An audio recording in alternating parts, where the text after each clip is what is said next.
Hello and welcome to Newsclick. Today we have with us Professor Vijay Prashad of Trinity College. Vijay, we're looking at Syria, and as you can see, we already have again the drumbeats of war talking about chemical weapons, evidence of chemical weapon use, though they themselves have admitted that the chain of evidence is not there, and various other people have questioned that claim. Do you think this issue of chemical weapons, weapons of mass destruction, is a bit like a replay of Iraq war? And how credible is it, given America's record, to bring this up again and again? Well, unfortunately, a lot of people have very short memories. So it's not... But Vijay, not in the rest of the world. Well, I mean, I'm afraid that the rest of the world, most of the media just sort of reports it, that, the United States now says that they have accepted the European view that chemical weapons were used. Very rarely then do you get the next paragraph where they go and ask somebody, well, how credible is it that the United States is going to be right on this Syrian story, particularly given that the very week where the United States said we accept the European view that chemical weapons were used, the United Nations released its own statement saying that there is no evidence, on the one hand, that there was chemical weapons used by any side or the other, and secondly, the UN Human Rights Council released its fifth report, which is a very important report, where they said that the fighting in Syria is metastasized in a way, in such a direction that it's impossible to demonstrate where war crimes are happening and by whom. And I think that's very important. In other words, unlike in Iraq, unlike in Libya, the United Nations is not only balking at being pulled, by the ear into a war, but they are themselves reporting quite forthrightly, saying, look, we don't think this is the situation. If you remember that in Libya, the head of the UN Human Rights Council, Navi Pillay, was one of the loudest voices calling for a no-fly zone. When she well knows that a no-fly zone means aerial bombardment. It's an act of war. It's an act of war. She well knows that. In Libya, she was far ahead of most of the European countries in calling for a no-fly zone. When this fifth report of the UN Human Rights Council was released, in Navi Pillay's press conference, she made two important points. One, she said that it is not conceivable that a no-fly zone, should be, it is inconceivable to have a no-fly zone. In other words, there should not be a no-fly zone. Secondly, she said that the suffering, the UN's number now is 93,000 dead, 6.8 million refugees. The suffering is so great, she said, that the only plausible direction to go in is a political settlement. So all I'm saying is that yes, the United States has absolutely no credibility when it starts talking about use of chemical weapons, etc. But unlike the Iraq scenario and unlike the Libya scenario, the United Nations is not so, that is, the United Nations agencies are not so willing to join the drumbeats.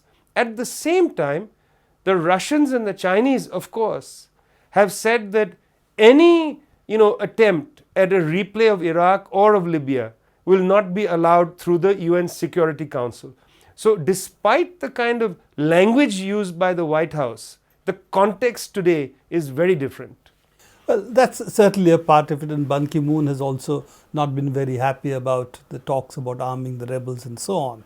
And that's quite strange, because Ban Ki-moon has generally been very much the docile follower of the United States. So there seems to be a little bit of shall we say, independent positioning of the United Nations, which was deeply compromised by what happened in Libya and earlier in Iraq.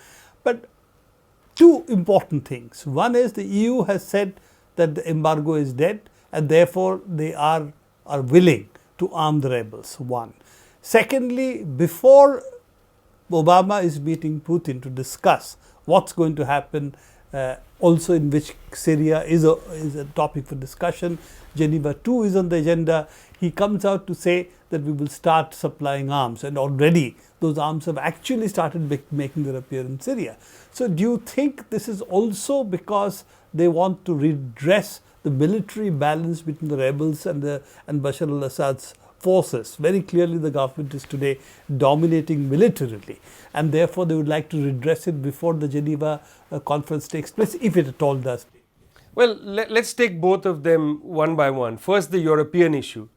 I mean, the Europeans had an embargo on arming both sides in the Syrian conflict, and the embargo was to end this year.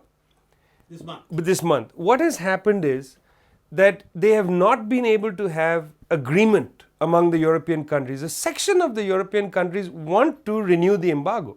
They are not happy with moving towards arming the rebels. They have also said it's a violation of human rights, various other protocols and so on. Absolutely. So there is a divide in the European Union, and the safest policy direction, because there was a divide, was to simply allow it to lapse and therefore have no combined European position, and to allow the member states of the European Union to act independently. But in England and France, both have said they're willing to supply weapons too. Correct. But the French at the same time are speaking out of two sides of their mouth. Because on the one side they are saying we want to supply weapons, and on the other side they are saying there can be no-fly zone without a UN Security Council resolution. In other words, what they're saying is we would like to supply people on the ground, but the people on the ground are facing an air force that is attacking them. We are therefore going to supply them to continue their war effort, which is relatively quixotic, given the fact that they're unable to actually match the Assad regime's army. And we are not going to help them on the air. So, one has to understand now, what is the position of these European countries that want to go so far with the rebels, but not far enough for the rebels? And this is the similar position that the United States has taken. They would like to go far enough to continue to bleed and destroy Syria, far enough to draw Hezbollah into the conflict and attempt to weaken Hezbollah, but not far enough to move the rebellion into the phase where it can knock out the Assad regime.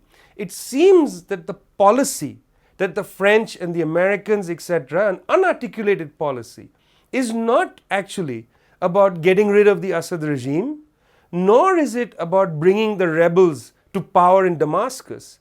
It appears that the policy is to simply bleed Syria. There is no other explanation for the way in which they've articulated their military support of the rebellion. So do you think that their basic aim is to weaken the Hezbollah-Iran axis, in which Syria, of course, is a very important element, because that's how the supply line goes to Hezbollah? And by weakening Syria, therefore, take an important element out of this three countries, not three countries, but Hezbollah is not a country, but Hezbollah, Syria, Iran alliance? Well, I mean, it's very clear. People in the United States have openly said that, there needs to be some move to weaken Hezbollah. There's a great deal of pressure inside Lebanon to push Hezbollah into a weaker position than it is now. The constitutional debate inside Lebanon is also around the question of Hezbollah and arms, and that is being pushed from the US Embassy. So from all directions, there is a move to weaken the so-called Hezbollah, Iran, Iraq axis. I'm not comfortable characterizing it like that, because Hezbollah has a very proximate political agenda, which is to protect Lebanon from attack by Israel. That is its reason for existence. And the reason Hezbollah has entered into the Syrian conflict isn't because it wants to take a position for or against, or with this side or with that side. But Hezbollah understands that its corridor to arms and to logistics runs through Syria, through Iraq, into Iran. That is a practical problem that Hezbollah faces. So Hezbollah is not really part of an Iran, axis to dominate the region. It has a very narrow frame of reference. It is the resistance against Israeli, exertion north into Lebanon. And that is the reason why Hezbollah has made its political calculations. The United States and Israel have for a very long time been basically committed to weakening Hezbollah deeply. And this is, I think, a very smart strategy, that they have. Now, it's very interesting that when Susan Rice was the US ambassador at the UN, she would get very upset when the Russians would veto something or the Chinese. In fact, in one meeting she said, what you've just done is disgusting. Language that one generally doesn't hear from upper level diplomats. And at the time, my sense was that she really didn't have in her briefing book a straightforward policy from the United States in the UN. They didn't want to come out there and say, we have to go all out to overthrow the Assad regime, or we have to go all out, to support the rebels, etc. It was a very bizarre kind of policy position that they took. In fact, I had a feeling then that they enjoyed hiding behind the Russians, allowing some of this stuff to be vetoed, because their policy appears to be, rather than bringing Jabhat al-Nusra to power in Damascus or bringing the Muslim Brotherhood to power in Damascus, their policy, it seems, is to weaken Hezbollah, to weaken Syria, to weaken Iran. That is basically the game. Let's look at the other part of it. While weakening, they're also opening this Shia-Sunni conflict in this region. And that's a very, very dangerous strategy for the long run, because unities, as we know, amongst the people are easy to break. Fractures are easier to create, but very difficult to contain and on the long run take to a path of peace. We've seen what happened in Iraq, where you had virtually zones formed which earlier did not exist, of Shias and Sunni zones. All this is what they are really planning now in Syria. So it seems a very, very cynical policy of divide in order to let Israel rule. That seems to be the game plan that they have. And it's very clear that the way they are talking about really arming what they call the Sunni majority, and talking about the kind of language we've seen come from the rebel side, including cannibalism, including really talk about how the satanic forces have to be destroyed and killed and so on. Don't you think this is a very, very dangerous move? It may appear in the short run to be smart militarily, but the long run it is something which cannot be contained in the region. Oh, it's extremely dangerous. I mean, I wouldn't talk about Iraq in the past tense, because a consequence of this kind of 3-year bleeding of Syria has meant that now Syrian refugees are entering Iraq, where the sectarian conflict has picked up again. And the Americans, may feel like, well, we can bleed these countries and weaken Hezbollah, etc. But I think what they have suddenly realized is they are also weakening one of their closest Arab allies in that immediate region, and that's Jordan. So that is the reason why the American administration has begun to speculate about a no-fly zone in Jordan. Apparently, batteries of Patriot missiles are already in Jordan. Apparently, American planes are already in Jordan, already patrolling the skies, because the fear is that by sometime next year, a very large section of the Jordanian population, something like 40% of Jordan's population are going to be Syrian refugees. And the Jordanian monarchy is greatly stressed. And its collapse would be catastrophic for American policy in the region. It has relied upon Jordan as a major ally. So, they think they're playing some kind of bloodless chess game, for themselves. And other people are bleeding while they are playing these very cynical policies, whether it's about Israel, whether it's about this kind of global fantasy about Iranian expansionism, whatever this might be, the fact is that blood is being spilled inside and around Syria, and even American pillars such as Jordan are greatly threatened. And hence now we get talk of these no-fly zones, which is not a no-fly zone, it's an act of war. And even worse, the Russians have sent S-300 missiles to the Syrians, which means if America forcibly pushes a no-fly zone, the Syrians may use some of those missiles, we're back to a Russian-US Cold War kind of situation, which would be catastrophic, not just for the region, but for the world.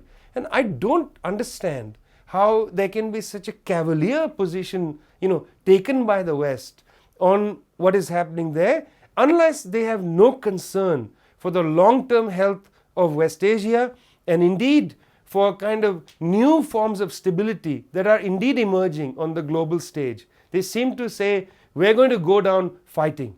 And it's been a mark of history that when empires collapse, they rarely collapse peacefully. They collapse catastrophically. And I fear this is one of those kind of the last groans of the American empire. As it collapses, it wants to go down catastrophically. Thank you, Vijay. It's really difficult to make sense out of the kind of policies the US administration is following, except to think that it is really, let's look after today and forget about what's going to happen tomorrow for the region at least, if not for the United States. Thank you very much. We'll keep on monitoring what's happening in West Asia and hopefully discuss with you further these issues. Thanks.